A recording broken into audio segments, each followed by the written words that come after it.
Evangelio de nuestro Señor Jesucristo según San Marcos. Un día en que los discípulos de Juan y los fariseos ayunaban, fueron a decirle a Jesús: ¿por qué tus discípulos no ayunan como lo hacen los discípulos de Juan y los discípulos de los fariseos? Jesús les respondió: ¿acaso los amigos del esposo pueden ayunar cuando el esposo está con ellos? Es natural que no ayunen mientras tienen consigo al esposo. Llegará el momento en que el esposo les será quitado y entonces ayunarán. Nadie usa un pedazo de género nuevo para remendar un vestido viejo, porque el pedazo añadido tira del vestido viejo y la rotura se hace más grande. Tampoco se pone vino nuevo en odres viejos, porque hará reventar los odres, y ya no servirán más ni el vino ni los odres. A vino nuevo, odres nuevos. Palabra del Señor. Queridos hermanos, cada año que nos encontramos en la fiesta de San Sebastián, y hoy día estamos celebrando la víspera en este santuario de Tringlo, nos gustaría revisar algunas de las virtudes de San Sebastián que son un ejemplo para todos los cristianos. Y hoy día la palabra de Dios nos habla de la obediencia, que es una característica muy propia de los soldados. Claro, porque si en un ejército no hay disciplina, las cosas no caminan, ¿no es cierto? Entonces, claramente, Sebastián era un hombre muy obediente, muy obediente. Pero él tenía una diferencia con otros soldados.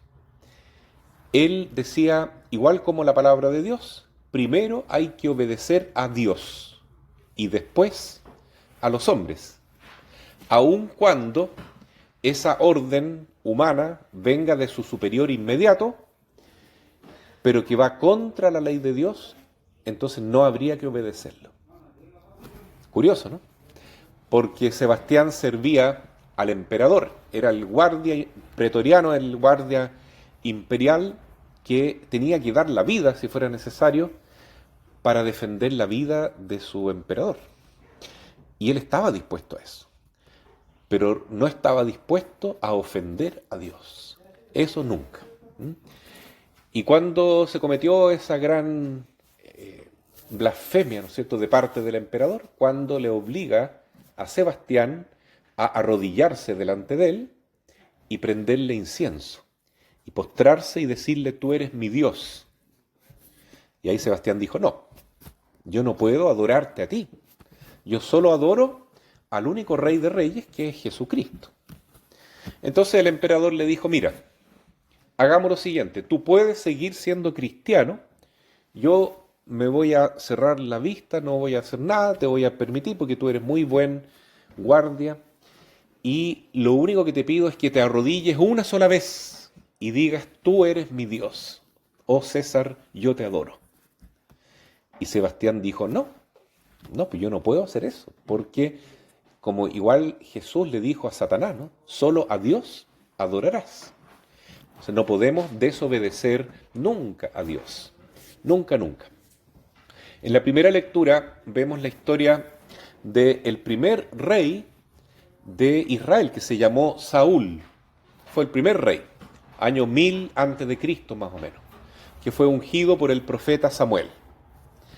Entonces, antes de ir a la batalla contra los amalecitas, que eran un pueblo pagano, Samuel le dijo: mira, Saúl, Dios te da esta orden. Ustedes van a vencer en esta batalla, a pesar de que son menos en cantidad. Dios está con ustedes, pero ustedes, después de vencer, no pueden traer ningún botín de guerra. Todo lo que encuentren ahí lo dejan botado nomás, no traigan nada de vuelta. ¿Ya?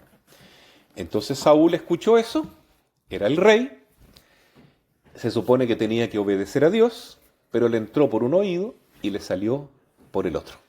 Fueron a la guerra, ganaron la batalla como Dios había anunciado por el profeta Samuel, y cuando termina la batalla, Saúl da la orden de que todos recojan las riquezas del pueblo vencido, botín de guerra. ¿Y por qué Dios no quería eso? Porque como era un pueblo pagano, ellos tenían ídolos, pequeños ídolos, ¿no es cierto? Y al llevar esos ídolos a su casa, estaban trayendo también un culto que ya no era de Dios, era un culto idolátrico, o más bien dicho, un culto satánico, ¿no es cierto? Así como hemos conversado bastante con nuestro amigo que nos está visitando, que está viviendo con nosotros, incluso Roosevelt Joaquín, él viene de Cuba. En Cuba, dice, hay una iglesia muy potente, la Iglesia Católica, que ha resistido décadas y décadas de persecución religiosa, porque ahí gobierna el comunismo, ¿ya? Y el comunismo no es como muchos piensan, como un paraíso, sino que todo lo contrario, ¿no? Prohíbe la religión católica. Pero no lo han podido prohibir del todo porque ahí tienen la devoción de la Virgen del Cobre. Y entonces con esa gran devoción a la Virgen, la gente mantuvo la fe.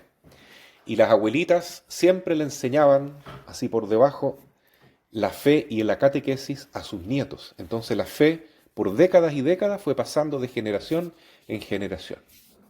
Y ahora cuando veníamos para acá yo quedé admirado porque las cosas que él me contaba, ¿no? Que antiguamente las iglesias estaban vacías, ¿cierto? Porque Fidel Castro se encargó de prácticamente destruir, arrasar con la fe católica y promover la brujería. ¿No es verdad, hermano? Que promovía la santería, la brujería en la isla de Cuba. Entonces la gente se apartó de la iglesia. Pero a pesar de eso, hoy en día la fe católica ha florecido nuevamente y ha crecido mucho. Y ahora las iglesias están llenas. Entonces quiere decir que, a pesar de las persecuciones y de las pruebas, la fe en Cristo no se puede vencer fácilmente. Pero lamentablemente hay mucha gente que practica brujería, ¿cierto? Entonces, eso es lo que Dios quería evitar acá con el rey Saúl, que no se llevaran esos ídolos a sus casas, ya que eran representantes del demonio en el fondo, ¿no? Y por eso el profeta Samuel le dice, ¿por qué desobedeciste a Dios? Y Saúl dice, pero nosotros le sacrificamos ovejas a Dios, corderos, y hemos hecho holocaustos para honrar a Dios. Y Samuel le dice, mira, a Dios no le agradan tus sacrificios. Lo que él quería era que tú le obedecieras. Como no has obedecido, entonces Dios ya no te considera más como rey. Y le quitó el reinado. Entonces es una advertencia para todos nosotros, ¿ya? Lo que a Dios le agrada es que nosotros seamos fieles y obedientes a Dios y no a los poderes de este mundo. Ejemplo, San Sebastián. Aunque él tenía que obedecer al emperador, en todo estaba dispuesto, menos en ofender a Dios y hacer una idolatría. Así es que, queridos hermanos, hoy día nosotros queremos decir, igual que San Sebastián, hágase tu voluntad en la tierra como en el cielo, y venga a nosotros tu reino. ¿Qué es el reino de Dios? El Evangelio dice claramente que el reino de Dios es cuando Jesús está en medio de nosotros. Jesús es el esposo y la iglesia es la esposa. Y el Evangelio dice que llegan los fariseos y le preguntan a Jesús por qué sus discípulos no ayunan igual que los discípulos de los fariseos. Y Jesús responde una frase enigmática. Dice, porque los amigos del esposo y los que están con el esposo no deben ayunar. En cambio, cuando el esposo les sea quitado, ahí sí ayunarán, ¿cierto? Entonces, ¿qué significa eso? Que mientras Jesús está con nosotros, todo es fiesta, todo es alegría, todo es una bendición en el alma y en la comunidad también. Pero si Jesús se aparta o nosotros nos apartamos de Jesús, ahí todo es tristeza y todo es vacío. Por eso hay que ayunar, hay que rezar para volver a encontrarnos con el Señor. Es cierto que Jesús estuvo con nosotros un tiempo, pero Él ya no está con nosotros, porque murió en la cruz y fue llevado al cielo. Por eso la iglesia hoy sí tiene que ayunar para que vuelva el esposo. La Virgen nos pide no solo ayunar, hacer sacrificios, sino ir a misa, rezar el rosario, confesarnos, leer la Biblia, escuchar la palabra de Dios y la doctrina de la Iglesia, y claro, también hacer nuestros sacrificios que agradan a Dios. Como por ejemplo ustedes hoy día han hecho el sacrificio de venir acá para preparar la fiesta solemne de mañana. Es un sacrificio hecho por amor a Dios. Todo eso nos ayuda a demostrar que amamos a Dios sobre todas las cosas y estamos dispuestos a sacrificarnos por Él, así como Él se sacrificó por nosotros en la cruz. ¿No es verdad? Pidamos hoy día que nuestra fe pueda crecer tanto que estemos dispuestos incluso a renunciar a todo con tal de no ofender a Dios, tal como lo hizo San Sebastián. Así sea. Amén.